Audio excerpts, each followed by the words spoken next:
Buenas tardes. Vamos a terminar hoy con el capítulo 2, dos sutiles enemigos de la santidad, y vamos a ver los últimos 3 puntos que el Papa los pone bajo el título El resumen de la ley.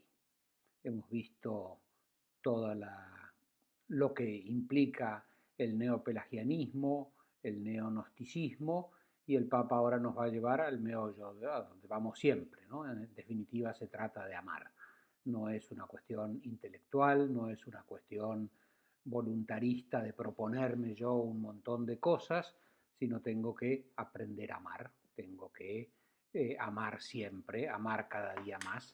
Y en ese sentido me permito sugerirles, animarles a leer nuevamente quizá la encíclica del Papa Benedicto, Deus Caritas Est, donde al final, antes de una conclusión, que así ese título le pone, nos decía el Papa: el amor es una luz, en el fondo la única, que ilumina constantemente a un mundo oscuro y nos da la fuerza para vivir y actuar.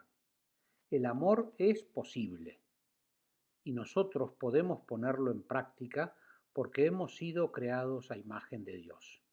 Vivir el amor y así llevar la luz de Dios al mundo. A esto quisiera invitar. Y antes ha dicho cómo Dios, en palabras de Francisco, nos primerea y cómo podemos amar porque Dios nos ama y podemos perdonar porque Dios nos perdona. Pero decía, volvemos a la Gaudete et Exsultate, y el Papa en el número 60 dice que efectivamente en la vida cristiana hay una jerarquía de virtudes y que las virtudes teologales están por encima de todo, y especialmente la caridad, porque es aquella que permite, que permanece, ¿no? Que permanecerá en el cielo. Dice, dicho con otras palabras, en medio de la tupida selva de preceptos y prescripciones, Jesús abre una brecha que permite distinguir dos rostros, el del Padre y el del hermano. Dice que Jesús nos entrega dos rostros. Tenemos que mirar a Dios y tenemos que mirar al hermano.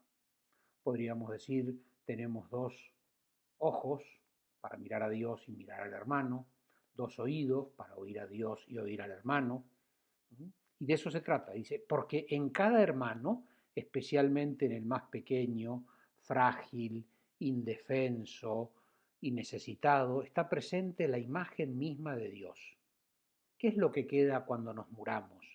¿Qué es lo que tiene valor en la vida? ¿Qué riquezas son las que no desaparecen? Sin duda dos, el Señor y el prójimo. Lo que queda, lo que permanece. Por eso todo nuestro esfuerzo tiene que ser siempre: ¿cómo puedo amar más? ¿A quiénes puedo amar más? ¿Qué consiste para mí amar a Dios y amar al prójimo hoy? Y pensemos, ¿no?, que así ese tendría que ser nuestro examen de conciencia, porque ese será nuestro examen final. Eso será el juicio. En el juicio Dios me va a preguntar, como a Pedro: ¿me amas, fulanito, fulanita? ¿Me amas? Y en la respuesta, tú lo sabes todo, tengo que poder mostrar ese amor en el prójimo. No puedo amar a Dios a quien no veo si no amo al prójimo a quien veo. No le voy a poder decir a Dios que lo amo si no llego con las manos llenas a decirle: tú lo sabes todo, y ahí aparecerán todos mis pecados, pero sabes que te quiero, y ahí aparecerá toda la gente que he querido. Ahí aparecerá todo lo que he hecho por los demás en mi vida, con mis miserias, con mis pecados, pero ahí está. Señor, tú lo sabes todo, acá está, todo esto. Y no puedo amar a Dios, no se puede amar a Dios.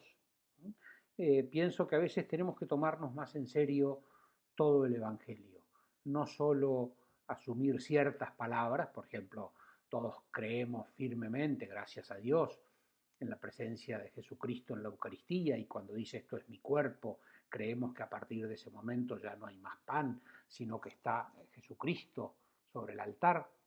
Y Jesús también nos dice: ese soy yo. Cada vez que lo hiciste con uno de esos, conmigo lo hiciste. Ese soy yo, ese era yo. Y hay que tomarlo con esa literalidad. Es Cristo, es el modo que yo tengo de amar a Dios. Por eso decía, cuando cuando lleguemos al juicio, Dios no nos va a preguntar cuántas veces fuimos a misa, no nos va a preguntar cuántos rosarios rezamos, no nos va a preguntar cuántas cruces hemos ofrecido, etc. Nos va a preguntar cuánto amé.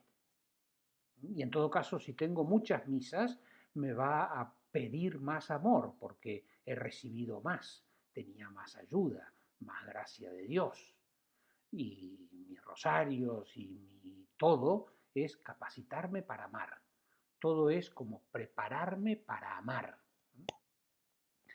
Termina diciendo el Papa en el número 62 que el Señor libere a la Iglesia, perdón, que el Señor libere a la Iglesia de las nuevas formas de gnosticismo y de pelagianismo que la complican y la detienen en su camino hacia la santidad.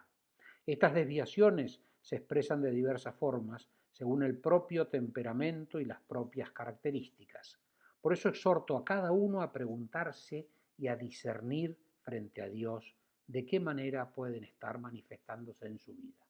Empezábamos este capítulo 2 y yo les decía que a mí me había servido para descubrir muchas manifestaciones de gnosticismo o de pelagianismo, que todavía las tengo, las he descubierto, las intuyo. Asumámoslo como propio. Esto que dice el Papa me lo dice a mí, no lo está diciendo para otros. Yo tengo que descubrir cuáles son, discernir frente a Dios de qué manera esto puede estar manifestándose en mi vida.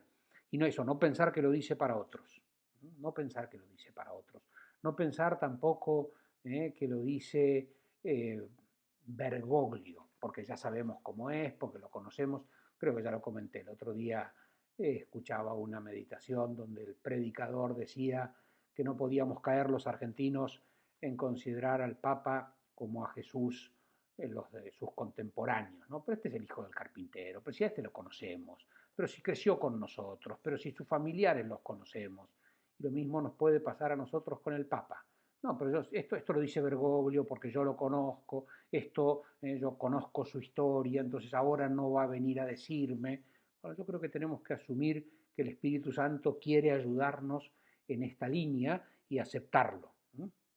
Así como, y termino con esta anécdota un poco risueña, así como de Jesús decían que era el hijo del carpintero, conocían eso, un primo mío me dijo cuando nombraron poco tiempo de elegir el Papa Francisco, jamás hubiera pensado, nunca me imaginé que íbamos a tener un Papa argentino. Le agregué la anécdota, le digo, yo lo que no me iba a imaginar es que un Papa nos iba a cargar en la plaza de San Pedro, porque una vez hizo el gesto de que San Lorenzo le había ganado 3-0 a Boca, y él es de San Lorenzo y yo soy de Boca. Nunca imaginé que el Papa en la plaza de San Pedro se iba a reír de mí de esa manera. Bueno, por eso no nos fijemos en la parte humana, no nos quedemos en la anécdota, no, yo no lo quiero al Papa porque es de San Lorenzo, y veamos a Francisco y veamos al Espíritu Santo que nos habla a través de él. Rezamos ahora por todos los que lo necesitan. Dios te salve María, llena eres de gracia, el Señor es contigo, bendita tú eres entre todas las mujeres y bendito es el fruto de tu vientre Jesús. Santa María, Madre de Dios, ruega por nosotros pecadores, ahora y en la hora de nuestra muerte. Amén. Gloria al Padre, y al Hijo, y al Espíritu Santo, como era en el principio, ahora y siempre, y por los siglos de los siglos. Amén. Que la bendición de Dios Todopoderoso, Padre, Hijo y Espíritu Santo, descienda sobre ustedes y permanezca para siempre. Y terminamos, como siempre, pidiéndole a Jesús, expresándole a Jesús nuestro deseo de poder volver a la normalidad cuanto antes, de poder volver a recibirlo. Hasta mañana.